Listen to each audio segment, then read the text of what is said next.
should win, could win battle for Ohio by the two candidates at the top of the GOP field. Mitt Romney's campaign has outspent his rivals 4-1 in Ohio in hopes of winning that big symbolic race that we're all talking about in Ohio. But when you look at the demographics of the Buckeye State, including its blue-collar communities, everything, according to the pundits, point to it being a potentially huge victory for Santorum. And outside the popular vote battle, our first read team points out Santorum could win both Ohio and Tennessee tonight, but Romney could win the majority of tonight's delegates, creating a math problem, get this, for Santorum and a perception problem for Governor Romney. Earl Ofari Hutchinson is contributor to thegrio.com and political analyst. A.B. Stoddard, associate editor for The Hill, and Steve Deace back with us, nationally syndicated radio conservative host, and who's also still hanging on to that Newt Gingrich endorsement. Have you changed yet, Steve? Are you still holding on for Georgia? I'm still holding on. In fact, I think tonight the big story will be how much of a surprise Gingrich's performance is. And I think he might end up passing Rick Santorum for the #2 spot in the total delegate count when it's all said and done. You buy that, AB? I mean, you've got Gingrich saying that he hopes to win his home state of Georgia by a larger margin than Mitt Romney was able to pull in Michigan. With that said, he's not even on the ballot in Virginia. Thus, he and his wife did not vote there. And his organization, his campaign, has certainly, I don't even know if the word is sputtered out at this point. I think that Newt Gingrich is going to win Georgia and be happy to do so, and he's hoping to then go on to Alabama and Mississippi and Louisiana and Kansas, but that does not a nomination make. I think Santorum, it is true what you said, Santorum faces a real problem because he's out the delegates, not only in Virginia where he's not on the ballot, but in 18 of 63 delegates in Ohio. Even if he won the state, he would be ineligible for those. So he really does have a math problem, but you are right also, there are Santorum voters in Ohio. If he had won Michigan a week ago, Mitt Romney would be in terrible trouble. But Santorum has seen his poll numbers sink like a stone. Mitt Romney looks like he could close it in Ohio. It is definitely suspenseful, but it is really make or break for Rick Santorum tonight, I think. Absolutely. Earl, I'm going to bring you in, but I want to go back to Steve quickly here because he is a conservative, and we keep hearing this over and over. And the polling proves it, Steve, that the most conservative in your party are still not willing to 100% get behind Mitt Romney. He made the case yesterday that if he can wrap this thing up, then he can focus his attention completely on the president, who by no stroke of luck held this high-profile news conference just within the last hour. Is that a valid case at all to conservatives, Steve? Let me wrap this up so I can focus on the guy you really want out of office?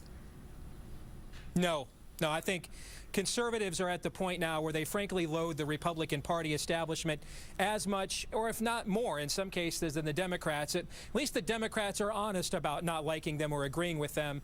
And I really think conservatives are kind of at the point now where they don't really care how much they bloody Mitt Romney, how much they may damage his general election prospects, because they don't really think they're going to get anything tangibly different other than rhetoric from Mitt Romney than Obama anyway. I was just listening to the segment you guys did with Dave Gregory and Chuck Todd, and they were discussing the differences between the rhetoric of Romney and Obama, but when you actually look at their policy positions or what they say they will do, there isn't much difference. And conservatives want something different than Obama, not Obama light. Well, but Steve, on the issue of Iran and Israel, if you put Santorum in that equation, or Newt Gingrich or whoever, to David's point, they're not in office. It is easy to say that you will start to move warships. That doesn't just apply to Mitt Romney. What you would actually do in office in this war-weary time, conservative, as we say, red, blue, or whatever, people don't want to see war again. Well, I agree people don't want to see war again, and I think the president asked a valid question, which is, if you want a saber rattle, then put your plans on the table. Right. But I think that could be turned around on the president as well and say, listen, if you don't want to confront Iran, then put your specifics on the table. Do we all just sit here and wait until Iran gets a nuclear weapon or not? But that is not true. The president even today pointed out to sanctions, crippling sanctions, as a start, rather than the start, at least what Mitt Romney said today, which is moving warships. Right. That's a heck of a start. But Tamron, your guest from Tehran, who I listened to as well, he said these would take months to actually have an impact. And that's what we really don't know. What we really don't know is how much time do we really have here. And I don't think either the Republicans or the Democrats know that. Let me bring in Earl Ofari Hutchinson. Earl, Steve touched on the fact that this bloody campaign, it could be taking its toll on whomever emerges, but certainly Mitt Romney here. I want to play what former First Lady Barbara Bush said just a a short time ago. She was being interviewed and gave her take on this campaign. Let's play it, please.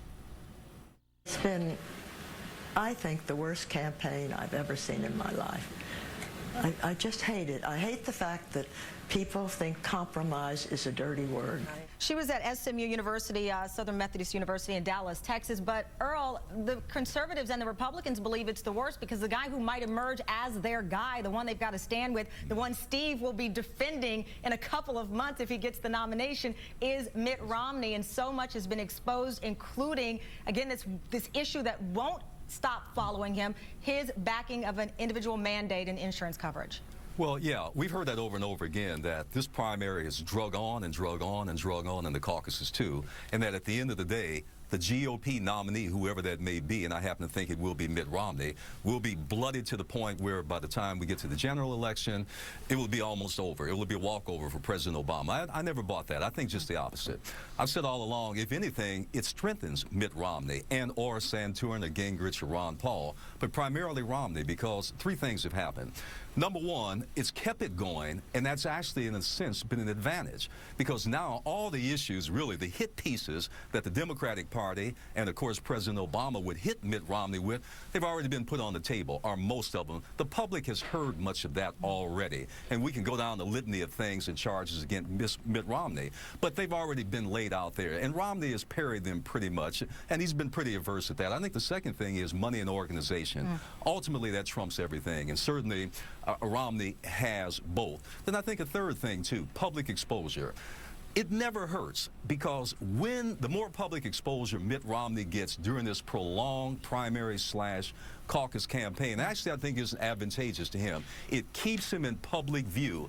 At the end of the day, conservatives can say whatever they want, but the bottom line is, the brutal reality of this election is, do you want Obama, who you loathe, or do you want Mitt Romney, who you don't like, but he's certainly not President Obama in the Democratic Party? There's really no other choice. AB, we've got a quick minute left here. I want to talk to you about, listen, and to Earl's point, Romney has outspent his rivals 4-1 in Ohio. I know there are a lot of if-then scenarios, if Santorum takes Ohio and Tennessee, if Romney wins the majority of states tonight. They go on and on, but I want to focus on if Mitt Romney loses Ohio to Rick Santorum, what are the ramifications? I just think it goes on longer, but it's really hard for Rick Santorum to find a path, to find the math to the nomination. Mitt Romney is ahead in the delegate math and too well positioned in the remaining states. And Rick Santorum and Mitt Romney know that if Newt Gingrich had gotten out a while ago, Mitt Romney could not have become the nominee. Rick Santorum would have consolidated all the anti-Romney vote. And Newt Gingrich has done him a huge favor by hanging in and winning a consistent 12%.